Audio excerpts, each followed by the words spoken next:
चलो दोस्तों, कैसे हो आप सब लोग? आई होप सब लोग बड़े होंगे, बढ़िया कर रहे होंगे। तो आज की इस वाली वीडियो के अंदर मैं तुम्हें एक बहुत अच्छी चीज बताने वाला हूँ। पहले तुम्हारा राउंड 1 खत्म हो गया, राउंड 2 खत्म हो गया, अब राउंड 3 भी कुछ दिन बाद खत्म हो जाएगा।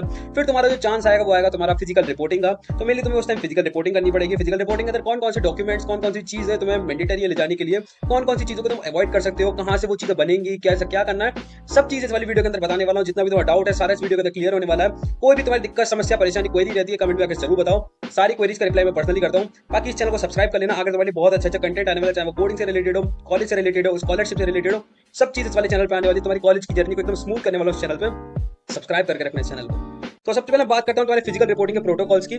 तुम देखो, कपड़े कोई से भी पहन के जा सकते हो। जैसे बहुत लोगों को मतलब डाउट रहता है कि कौन से पहन के जाए, क्या पहन के जाए। कोई से भी कपड़े पहन के जा सकते हो। तुम्हारे मम्मी पापा कुछ भी पहन के जा सकते हैं। मेनली मम्मी पापा या किसी गार्जियन को लेके जाना अपने साथ, अकेले मत जाना। कोई भैया दीदी जो भी हो उसके साथ जाना। और मेरे लिए तो फिजिकल रिपोर्टिंग के लिए 5 दिन का टाइमर दिया जाएगा कि तुम इन 5 दिन के अंदर विजिट कर रहे हो कॉलेज में। और एक टाइम दे दिया जाएगा कि इस टाइम कॉलेज खुलेगा और इस टाइम फिजिकल रिपोर्टिंग बंद होगी, उस टाइम तक तुम्हें पहुंचना पड़ेगा। बाकी मैं तुम्हें फीस का भी बता दूंगा, पूरा स्ट्रक्चर की फीस का क्या करना है, कैसे जमा होगी, कैश हो पाएगा या नहीं हो पाएगा, ऑनलाइन होगी क्या होगी, वो सब चीज आगे बता दूंगा, ठीक है। तो सबसे पहले हम बात करते हैं तुम्हारी एकेडमिक एंट्रेंस रिकॉर्ड्स की। तो सबसे पहले तुम्हें क्या करना है, अपना जो 10th की मार्कशीट है उसको रखना है। देखो, मैं तुम्हें एक चीज बता देता हूँ, तुम्हें क्या करना है, 2 सेट बनाने हैं मेनली, फोटोकॉपी के 2 सेट। मतलब तुम्हारा एक सेट जो कॉलेज में सबमिट होगा, मतलब मेरे कॉलेज वाले 2 सेट मतलब तुम लेके जाना अपने साथ। तो उसमें तुम क्या करना कि सबकी कलर्ड फोटोकॉपी कराना, ठीक है। मेरे अकॉर्डिंग भैया 2-3 रुपए ज्यादा लग रहे हैं, लेकिन तुम्हें वहाँ कॉलेज में भागना नहीं पड़ेगा इधर उधर, तो इसलिए तुम सारी कॉपी कलर्ड कराना तो बेटर रहेगा, ठीक है। तो सबसे पहले तुम्हें क्या करना है कि 10th की मार्कशीट करनी है, 10th की मार्कशीट। फिर उसका जो प्रूफ है उसको डाउनलोड करना है। 12th की मार्कशीट, उसका जो प्रूफ है उसको डाउनलोड करना है। और इस टाइप से तुम एक सेट बना सकते हो। जैसे तुमने क्या करा, तुम्हारी जो ओरिजिनल 10th की मार्कशीट है तुमने वो ले ली, चाहे तुम यूपी बोर्ड से हो, सीबीएसई से हो, या फिर किसी बोर्ड से हो, वो ले ली तुमने। फिर तुम्हारा उसका जो प्रूफ है डिजी लॉकर वाला, उसको भी तुमने डाउनलोड करके एक प्रिंट आउट उसका निकलवा लिया। फिर तुम्हें क्या करना है, इसी 12th का करना है सेम, एक ओरिजिनल ले ली, एक उसका प्रिंट आउट ले लिया डिजी लॉकर वाला। तो ओरिजिनल भी रखना अपने साथ डॉक्यूमेंट्स, ये मत समझना कि ओरिजिनल नहीं रखूं। जो जो डॉक्यूमेंट्स आपको यहाँ पे सामने दिख रहे हैं ये सब ओरिजिनल भी रखना, और बाकी फोटोकॉपी के 2 सेट। मतलब जैसे 10th की मार्कशीट है तो 10th की मार्कशीट 2 फोटोकॉपी निकलवाना, वो भी कलर्ड। ब्लैक एंड व्हाइट मत निकलवाना, ब्लैक एंड व्हाइट में कभी कभी कॉलेज मना कर देता है, तो तुम्हें हाथ के फिर कॉलेज की जो कैफेटेरिया वाला एरिया है जिधर मतलब तुम्हारी फोटोकॉपी होती है उधर भागना पड़ेगा। तो उस चीज को अवॉइड करने के लिए ना तुम डायरेक्ट मतलब कलर्ड निकलवा के जाना, ठीक है। तो वो चीज बेटर रहेगा। फिर तो तुम लोगों को पहले क्या करना है ना, जैसे मैंने तुम्हें बताया कि जो तुम्हारा एंट्रेंस का स्कोर कार्ड है उसकी भी फोटोकॉपी करवा लेना, उसकी भी कलर फोटोकॉपी करवा लेना। चाहे तुमने जेई दिया हो, सीवीटी दिया हो, या फिर तुमने जो भी एग्जाम दिया हो, जिस भी तुम्हारा कोर्स में एडमिशन हो रहा हो, तो उसके अकॉर्डिंग अपना एंट्रेंस एग्जाम मतलब एडमिट कार्ड जो है, एडमिट कार्ड का स्कोर कार्ड, दोनों चीजों की फोटोकॉपी करवा लेना, दो दो, क्योंकि 2 सेट बनाने ना मैं, तो दो दो को फोटोकॉपी सब चीज की होनी है, ठीक है। तो इस चीज का ध्यान रखना। फिर तुम्हारी अगर तुम ग्रेजुएशन कर चुके हो, जैसे एमबीए कर रखा है, मतलब तुम जैसे किसी ऐसे मतलब उसमें एडमिशन ले रहे हो, जैसे एमबीए हो गया, एमसीए हो गया, एमटेक हो गया, या बीटेक लेटरल में ले रहे हो, तो जो तुम्हारी पुरानी सेमेस्टर की जो मार्कशीट है उसकी फोटोकॉपी, और तुम्हारा मतलब ओरिजिनल मार्कशीट भी चाहिए होगी, फोटोकॉपी तो अपने साथ रखना ही रखना। और तुम्हारे जो बाकी जो सेमेस्टर की जो चीजें होंगी ना, वो चीजें तुमसे मांगी जाएंगी, तो उन सब चीज की फोटोकॉपी और ओरिजिनल अपने पास जरूर रखना।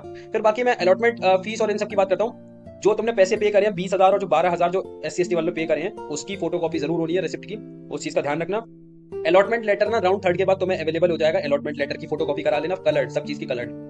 तुम्हारा सीट एक्सेप्टेंस फी की तुम्हें फोटोकॉपी करानी है, कलर्ड। रजिस्ट्रेशन और जो वेरिफिकेशन स्लिप है वो भी तुम्हारी निकलेगी कलर्ड, सब चीज कलर्ड निकलनी है टोटली, तो इस चीज का तुम डेफिनेटली ध्यान रखना। और ये जो रजिस्ट्रेशन और वेरिफिकेशन स्लिप है ना, ये वो वाली स्लिप है जो तुमने 1,000 वाली स्लिप दी थी ना, वो निकलनी है, तो इस चीज का ध्यान रखना। बाकी मैं कैटेगरी और डोमिसाइल सर्टिफिकेट्स की बात करता हूँ, तो वो सारे के सारे तुम्हें अपने निकलवाने पड़ेंगे, जो कि 1 अप्रैल के बाद के होंगे। 1 अप्रैल से पहले लेके जाओगे वहां दिक्कत तुम्हें फेस करनी पड़ेगी, तो उस चीज का तुम ध्यान रखना।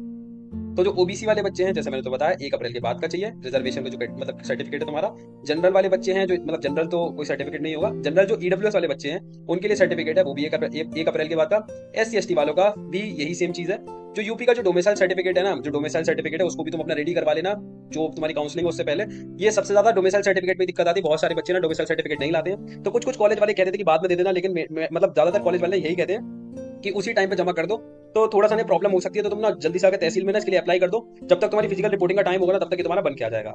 बाकी पेरेंट्स डोमिसाइल सर्टिफिकेट की ऐसी कोई जरूरत नहीं है, तुम बनवा, अगर तुम्हारे मम्मी पापा का बना हुआ है तो तुम उसको दिखा सकते हो। बाकी ऐसा कोई जरूरत नहीं पड़ती है। तुम्हारा जो आधार कार्ड है ना, आधार कार्ड से तुम्हारा काम हो जाता है। फिर तुम्हारा जो सब कैटेगरी और जो स्पेशल तुम्हारे रिजर्वेशन वाले बच्चे हैं, जैसे आर्म्ड फोर्सेस है, कोई फ्रीडम फाइटर्स है, पर्सन विद डिसेबिलिटी वाला है, TFW वाला बच्चा, या कश्मीर माइग्रेंट से कोई एडमिशन ले रहा है, इन सब जो कैटेगरी तुम्हारे सामने है, इनके भी जो सर्टिफिकेट है ना वो तुम्हारे इशू होने चाहिए। और जैसे यहाँ पे क्राइटेरिया लिखा हुआ है वो क्राइटेरिया फॉलो होना चाहिए। अगर क्राइटेरिया में कहीं पे भी दिक्कत होती है तो वो कॉलेज वाले जो भी कहेंगे वो तुम्हें समझना पड़ेगा, जो भी चीज वो बताएंगे सोल्यूशन उसका बताएंगे तुम्हें, वो चीज तुम्हें डेफिनेटली करनी पड़ेगी। इनकी भी तुम दो दो फोटो कॉपी करवा लेना, कलर्ड में ही करवाना, जैसे कि 2 सेट बन जाए तुम्हारे। तो ये चीज का तुम ध्यान रखना, ठीक है।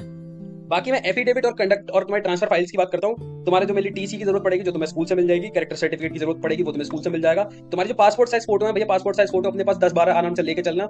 जरूरत पड़ती रहती है कभी किसी चीज में लगाने की, कभी किसी चीज में। एक अपने संग पेन जरूर रखना, एक अपने पास गम जरूर रखना, काम पड़ता रहता है इन सब चीजों का भी, तो ये चीज का तुम ध्यान रखना। बाकी जो नोटरी वाले स्टैम्प वाले सर्टिफिकेट है जो तुम्हारे तहसील से बन के आते हैं, जैसे अगर तुमने 1 साल का ड्रॉप लिया था या फिर तुम्हारा गैप हो गया, तुम्हारा किसी वजह से गैप हो गया, तो तुम गैप सर्टिफिकेट बनवाओगे जो कि तुम्हारा 10 या फिर 100 रुपए की नोटरी पे बनेगा, जो कि तुम तहसील जाओगे ना किसी बात करो वकील वकील से, तो वो तुम्हारा आराम से बनवा देगा। फिर तुम्हारा मेडिकल फिटनेस सर्टिफिकेट बनेगा कि तुम मेडिकली फिट हो या नहीं, ये तुम्हें बनवाना ही पड़ेगा। इसके लिए तुम मेनली जो तुम्हारे पास का गवर्नमेंट हॉस्पिटल है तुम उसमें जा सकते हो, वो तुम्हें 1-2 दिन या फिर हाथ बना के दे देगा, ठीक है। ध्यान रखना कि मेडिकल सर्टिफिकेट के अंदर अगर तुम मोहर नहीं लगवा के लाओगे ना, मोहर लगनी होती है नीचे की तरफ, मोहर लगनी है और साइन भी होने उस मोहर पे, तो उस चीज का तुम बिल्कुल ध्यान रखना। अगर नहीं लगवा के लाओगे ना तो कभी कभी मना भी कर देते कि तुम्हारा फर्जी है, तो उस चीज का तुम ध्यान रखना। मोहर के ऊपर ना साइन भी हो रहे हो, और तुम्हारा जो मतलब ऊपर नीचे जहां पे मोहर लगनी है ना सब जगह लगवा लेना मोहर, ठीक है। आगे पीछे 2 पन्ने हो तो सब जगह लगवा लेना मोहर, ठीक है। ध्यान रखना इस चीज का। एंटी रैगिंग सर्टिफिकेट बनाना तुम्हारा बहुत ज्यादा जरूरी है। मेनली तुम्हें एंटी रैगिंग के लिए कैसे अप्लाई करना है इसकी मैं वीडियो डाल दूंगा, डेफिनेटली तुम इसकी चिंता मत करो। लेकिन तुम्हें एंटी रैगिंग ना ऑनलाइन अप्लाई करना, बहुत सारे लोगों को डाउट रहता है कि भैया कहां से बनवाए कैसे बनवाए, तो तुम ऑनलाइन अप्लाई कर सकते हो एंटी रैगिंग के लिए, ऐसी कोई दिक्कत की बात नहीं है।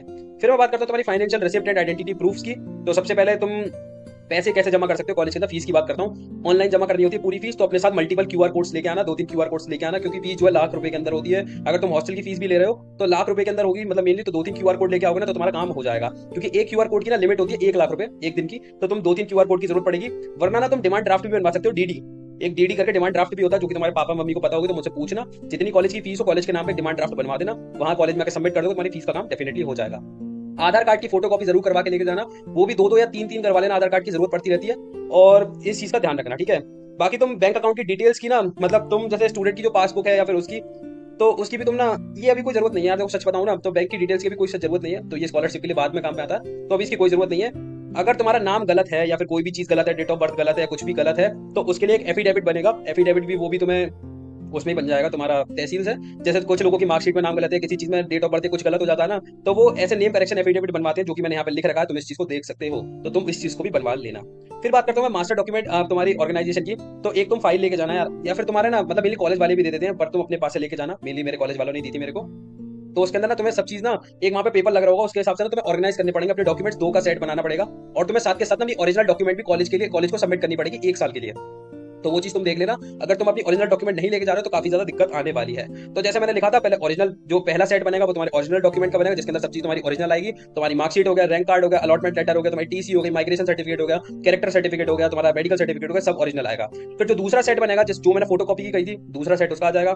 फिर जो तीसरा सेट बनेगा, जैसे मैंने कहा था 2 सेट बनाना फोटो कॉपी वाले, तो दूसरा सेट ये आ जाएगा फोटो कॉपी का, तुम ये पढ़ सकते हो, यहाँ पे मैंने लिख रखा है। फिर तीसरा तुम बैकअप में क्या कर सकते हो, जो चीजों की फोटो कॉपी करा रहे हो ना उनको तुम पीडीएफ में भी करके रख लो, या फिर तुम्हारा जो डिजी लॉकर है, डिजी लॉकर पे अकाउंट नहीं है, अगर डिजी लॉकर पे तुम्हारा अकाउंट नहीं है ना तो डिजी लॉकर पे अकाउंट बनाओ अपना, और वहां पे जाके सारे डॉक्यूमेंट्स को अपने मतलब खोल दो, वहां पे एक बार को बैकअप के लिए रख लो वहां पे डिजी लॉकर पे, क्योंकि काम में आते रहते हैं। कभी अगर टीचर ने वहां पे कह दी कि ये चलेगा नहीं या फिर ये नहीं होगा, तो फिर तुम डिजी लॉकर में दिखा तो सकते हो, सारे डिजी लॉकर में भी ऐसे ये चीज करके तुम अपना वेरीफाई करवा सकते हो।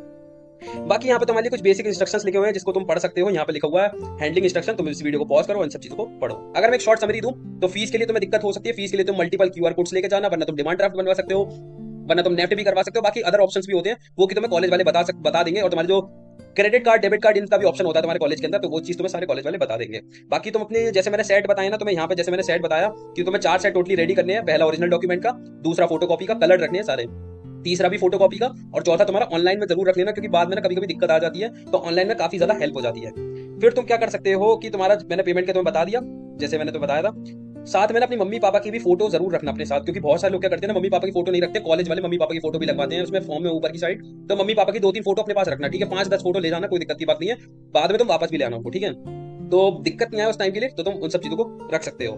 बाकी जैसे मैंने तो बता दिया, गैप सर्टिफिकेट बनवाना, मेडिकल फिटनेस सर्टिफिकेट कैसे बनेगा मैंने वो भी बता दिया। पास के अपने मेडिकल जो गवर्नमेंट मेडिकल मतलब वहाँ पे वो है गवर्नमेंट जो हॉस्पिटल है उसमें जाना, वो तुम्हारा आराम से बना के दे देंगे। अगर तुम्हें थोड़ा सा जल्दी बनवाना हो ना तो 100-50 रुपए जो भी लगे वहाँ पे देना क्लर्क को, तुम्हारा जल्दी बन के आ जाएगा।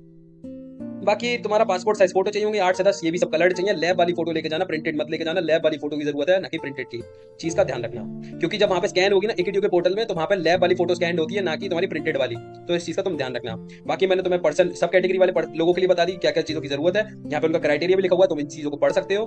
बाकी मैंने जो ओबीसी जनरल SC ST वाले बच्चे हैं उनके लिए भी बता दिया क्या चीज जरूरी है। और यहाँ पे देखो, यहाँ पे लिख रखा है ना मैंडेटरी और कंडीशनल, तो तुम इन चीज को देख सकते हो। बाकी ना ये लेके चले जाना है सारी चीजें, तुम्हारे काम में आएंगी, ठीक है।